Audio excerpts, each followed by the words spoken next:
নমস্কাৰ সকলোকে। আপোনালোকৰ কি খবৰ? আশা কৰোঁ সকলোৱে ভালে কুশলে আছে। দিনবোৰ সকলোৰে ভালে কুশলে পাৰ হৈ গৈছে। মই প্ৰায় 2-3 বছৰ ধৰি আপোনালোকক এইটো চেনেলত ভিডিঅ' দিব পৰা নাছিলোঁ। বিশেষ বহুখিনি অসুবিধাৰ কাৰণে মই ইউটিউবত ভিডিঅ' বনাব পৰা নাছিলোঁ। আৰু 2022ত মোৰ চাকৰি হ'ল, APRত চাকৰি পালোঁ। তো তাৰপিছৰ পৰা আৰু সময় নোপোৱা হৈ গ'ল।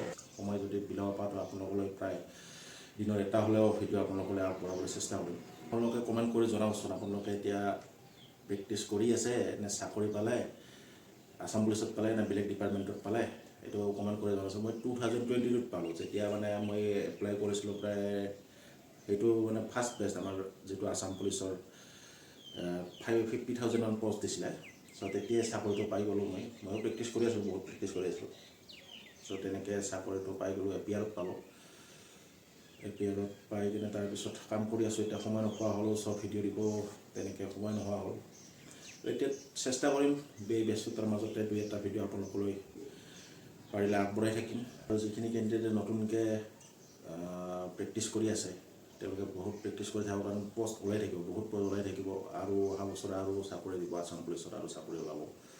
চ' আপোনালোকে প্ৰেক্টিছ কৰি থাকক। এতিয়া অলপ প্ৰেক্টিছ কৰিলে নহয়, বহুত প্ৰেক্টিছ কৰিব লাগিব, এক্সেলেণ্ট মাৰ্ক আনিব লাগিব। চ' তেতিয়াহে আপুনি চাকৰিটো পাব, কাৰণ কাটটো এতিয়া বহুত হাই হৈ আছে। ত' আপোনালোকে প্ৰেক্টিছ কৰি থাকক। ভিডিঅ'টো জাষ্ট আজি ইন্ট্ৰডাকশ্যনৰ কাৰণে দিলোঁ।